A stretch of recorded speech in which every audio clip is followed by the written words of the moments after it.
Dia 27 de janeiro de 2013, quarta parte, o que penso, o que vivo.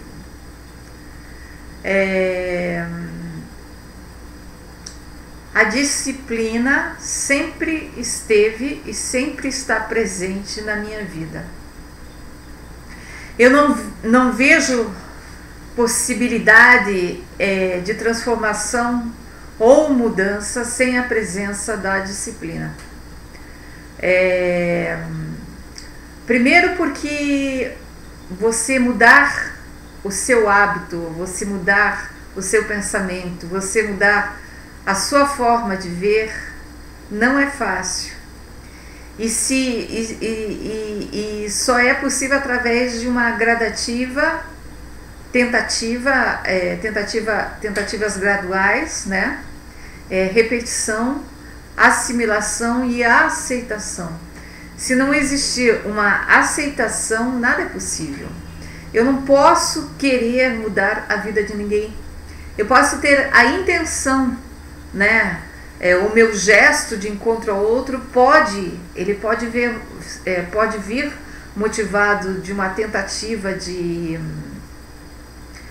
transformar a vida do outro, mas isso é uma grande ilusão, porque só a pessoa com ela própria pode mudar a vida, pode mudar algumas coisas, sabe? E eu acredito mesmo que não é o tudo, né? Mas que é a experiência da vida da pessoa que não está sendo consciente, né?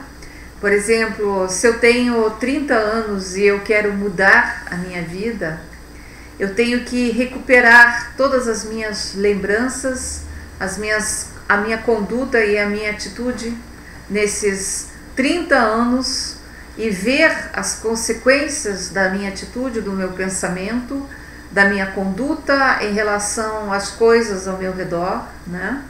Eu tenho que assimilar todos esses 30 anos e tenho que assimilar muitas coisas que talvez não são tão boas de serem percebidas e sentidas. Então, qualquer transformação ou mudança precisa, sim, de disciplina. E quando eu falo disciplina, eu falo de prática, de persistência e principalmente de uma elaboração racional da coisa, né? Racional e emocional.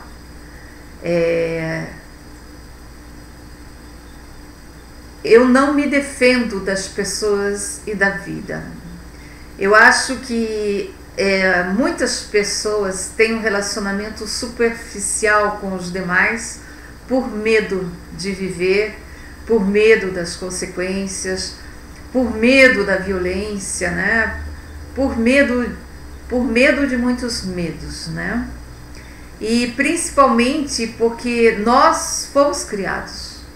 A maior parte das pessoas foi criada para suportar o sofrimento, foi criada para sentir medo, né?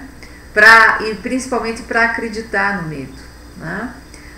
Muitas causas de fobias, de pânico, de depressão, essa crença no medo, né?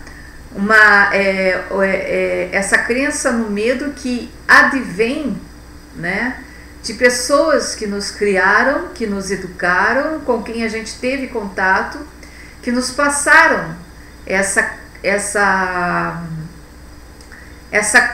concretude nesse sentimento de medo, né? E temos que acreditar nesse medo e vivermos em razão do medo, né? E nós precisamos desativar esse botãozinho na nossa vida, no nosso coração, na nossa cabeça, e sermos mais corajosos e mais ousados, porque o mundo, ele precisa de pessoas corajosas, o mundo precisa de pessoas criativas, o mundo precisa de pessoas ousadas, e isso só é possível quando a gente resolve sair para fora da nossa casa, do nosso portão, do nosso dia a dia e conhecer as pessoas na realidade delas, em realidades muito diferentes da realidade em que a gente vive. Só assim é possível perder o medo, né? E o medo se instala na vida de uma pessoa por uma outra razão, porque as pessoas gostam de manipular a vida dos outros, né? As pessoas gostam de acreditar que tem algum poder sobre a vida dos outros, né? E isso começa na educação dos filhos, quando a mãe se sente a toda poderosa e submete a criança a todos os seus desejos, né?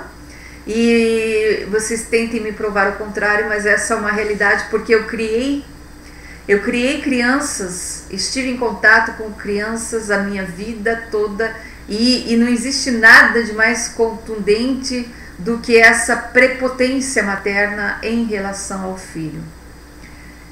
E essa prepotência materna em relação ao filho terá suas consequências mais tarde. E os pais não se queixem, porque terá consequências mais tarde. A mãe não é poderosa, não é toda poderosa. A mãe tem apenas uma função de ajudar no crescimento do filho, né? De cuidar da criança quando ela não tem condições para isso. Mas ela não tem poder sobre a vida do filho. Então o medo, ele advém desses dois fatores básicos, né? E a violência hoje nos centros urbanos ou em qualquer outro lugar, a violência hoje é uma coisa concreta, né? A gente de repente está ali parada, tentando pegar o ônibus, e de repente chega e é assaltada e pode ser agredida e pode morrer mesmo. Se o sujeito estiver sobre efeito de drogas, não dá para esperar nada de racional, porque uma pessoa que está sob efeito de drogas, naquela fissura, né? A agressividade ela aparece justamente naquela fissura quando o sujeito está na dependência, né? Então dessa pessoa não dá para esperar nada, porque realmente o funcionamento do corpo e da mente dessa pessoa é em razão da droga, não tem jeito, ela não pensa, ela não raciocina, ela não sabe o que pode e o que não pode fazer, ela simplesmente rouba para pagar o traficante, para consumir mais. E isso é um ciclo sem fim, né? Então a violência hoje, dentro de casa, fora de casa, na esquina, em outra cidade, não adianta. A violência faz parte do nosso dia a dia. A gente tem que criar condições emocionais, né? E tem que criar condições, tem que saber assimilar essa violência, tem que saber assimilar as diversas formas de violência, de agressividade, né? Porque pior, tão pior quanto a violência bruta, crua e nua, é aquela violência velada, é aquela violência sutil, né? Que vai perpetrando o espírito da gente, vai se instalando dentro da gente, né? São aquelas pequenas palavras, são aqueles gestos sutis que a gente percebe na família, que a gente percebe entre as amizades, que a gente percebe no contato social diário, né? Que é uma violência velada, mas que está presente de forma enrustida, né? E essa violência sutil, ela geralmente vem desse núcleo, né, no ser humano, que é esse amor próprio, né? Tudo para si e nada para os outros, né? Essa tentativa de manipulação da outra pessoa, né? Essa tentativa de dominar alguma coisa que diz respeito ao outro, né? Essa coerção sutil das ideias do outro, do pensamento do outro, da forma de vida do outro, né?